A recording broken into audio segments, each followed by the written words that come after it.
bukan karena kita hebat, bukan karena kita mau bikin kemacetan, bukan karena kita mau bikin bapak-bapak dan ibu-ibu polisi capek jaga kita, tapi kita hadir ke tempat ini inti menyuarakan suara rakyat. Suara rakyat yang selama ini disumbat oleh dewan-dewan pengkhianat rakyat yang ada di Senayan. Jika DPR itu bekerja, saudara-saudaraku, maka kita nggak perlu lagi demonstrasi. Pak, maaf, tolong fotoin dong. Seharusnya mereka yang berbicara atas nama rakyat karena mereka digaji oleh uang rakyat.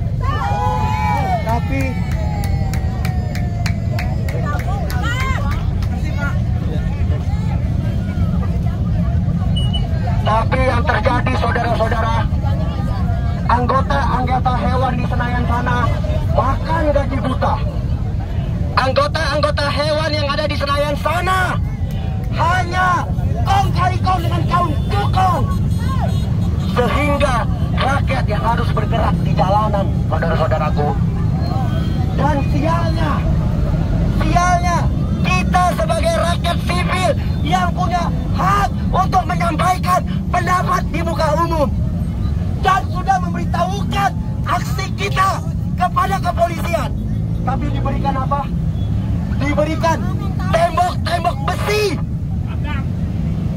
Seolah-olah kita rakyat yang aksi ini hanya yang wajib dikandangi. Jika polisi masih punya nurani kemanusiaannya, jika polisi yang hadir di tempat ini, maka buka ini, biarkan publik melihat, publik mengetahui, dan publik mendengar suara rakyat yang hari ini disumbat oleh Dewan Penyelenggara Rakyat di Senayan sana, saudara-saudaraku. Kita di sini hanya untuk menyampaikan kegelisahan kita. Kita di sini hanya ingin menyampaikan suara rakyat, di mana kita menolak yang namanya tapera, tabungan pemalak rakyat.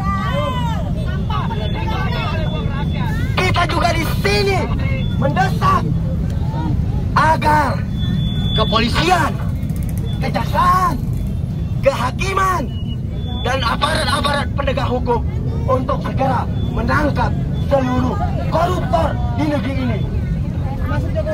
Termasuk tidak perlu, kalau memang Jokowi terbukti. Kita juga di sini mendesak aparat penegak hukum agar segera menangkap para perampok tambang rakyat, baik itu emas, nikel, tembaga, batu bara, dan lain-lainnya. Itu terus dirampok, dan sialnya penjarahan kekayaan bangsa itu dibiarkan. Jadi untuk apa negeri ini punya polisi? Untuk apa negeri ini punya kejaksaan?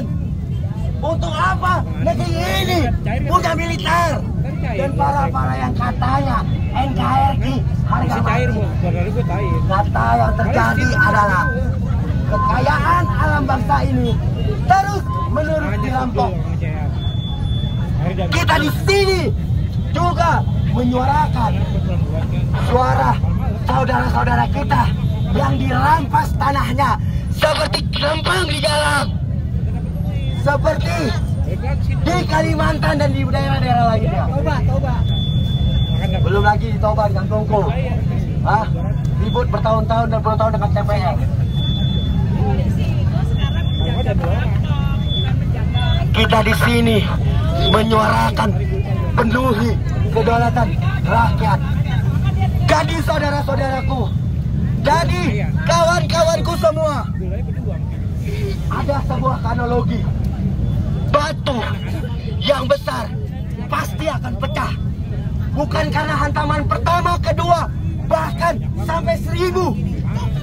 Tapi karena hantaman yang terus-menerus dilakukan dengan konsisten dan konsekuen, maka batu itu akan pecah.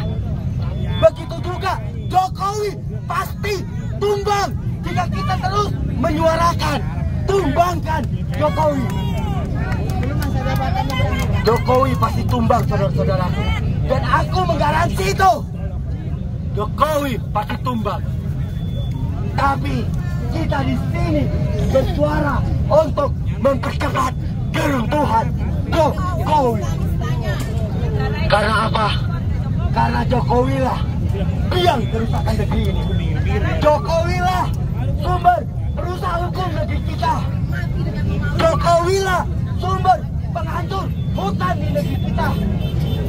Dan Jokowi lah perampok tambang kekayaan negeri kita dengan izin jahanamnya. Maka dari itu, saudara-saudaraku, jangan pernah takut menyuarakan suaramu. Jangan pernah gentar menyuarakan aspirasimu. Tetaplah bersuara. Lantangkan suaramu. Hidup rakyat! Hidup rakyat! Terima kasih.